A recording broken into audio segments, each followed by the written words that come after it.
The stage for the Mauer der Toten Easter egg is finally been set.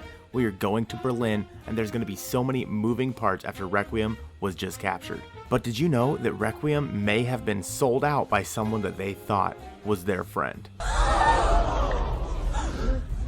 We're going to get into all that and more in this video, so stick around and you'll find out why Mauer der Toten is going to be one of the most insane maps in Call of Duty history. Before we get into that, guys, thank you so much for 1,000 subscribers on the YouTube. We have some big giveaways planned here over the next couple of days, but for this video specifically, we're going to be giving away a battle pass. There'll be more directions on how to do that here at the end of the video, so stick around. So at the beginning of Cold War Zombies, there were a lot of questions as to who is the announcer and who is controlling the zombies and all that good stuff. Well, throughout the last, I don't know, like season and a half, we have gotten a lot of information about this. To spare you a lot of the details, basically, Zykov is inside of the Dark Aether. We've been communicating with him through the trials machines where we get a lot of our intel. Zykov is one of the reasons why there are perk machines, the pack-a-punch machine. Zykov has been helping us out every step of the way. Zykov was the soldier that was sealed off inside of the Projekt Endstation D Machina at the very end of the Russians' investigation into the experiment. Zykov was also one of the first people to tell us about the One. However, there's a brand new intel inside of the game that shows that Zykov may not just be working with us. I'm gonna go ahead and roll that right now. Hello, my friend. I have been wanting to speak with you again. We have so much to do, and we are running out of time. Yeah, about that. My colleagues are starting to ask questions. I think they might know about you. They've definitely seen me on this computer, and they're wondering what I'm up to. I see. This may take some finesse, Dr. Peck. But you must somehow reassure them you are not up to anything they would not approve of. Easier said than done. Zykov and Valentina watch me like hawks, just waiting for me to screw up. I cannot understand your genius, Peck. They also do not know your inner pain. Not like I do. Look, if you help me round up more of those Tempest guys, I could make new inversion warheads. Get back in the Colonel's good graces. No. Yet, my friend. That seemed like a good plan when we first conceived it. But now, I would not set you up to fail yet again. Besides, I have a better idea.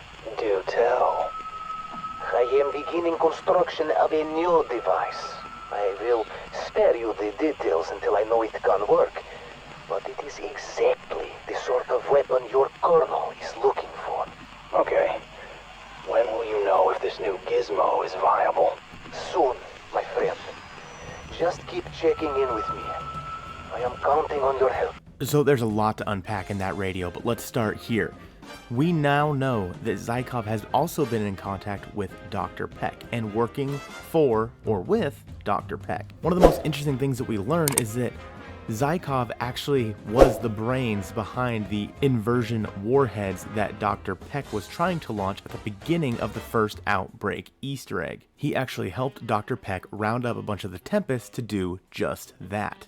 That's why in the radio, Dr. Peck asks him to round up some more. Dr. Peck says that Kravchenko and Valentina are watching him like a hawk. But to get back in his good graces, Peck wants Zykov to round him up some more Tempests. However, Zykov says that ain't such a good idea. Instead, Zykov has a new plan. He is building a new device inside of the Dark Aether with one condition, that Dr. Peck helps release him from the Dark Aether. Now, we don't learn a whole lot more about this device. However, we know that Zykov has wanted out of the Dark Aether for quite some time. Zykov wanted out of the Dark Aether when he was talking to us as well. He said that was one of his main goals. Obviously, when talking to us, he talks about how evil Omega is and all the different things, but then he turns around and stabs us in the back and goes and talks to Dr. Peck. However, he's actually helping Dr. Peck build a lot of these different weapons and devices. Now again, the devices Zykov is building for Dr. Peck isn't really explained in this radio.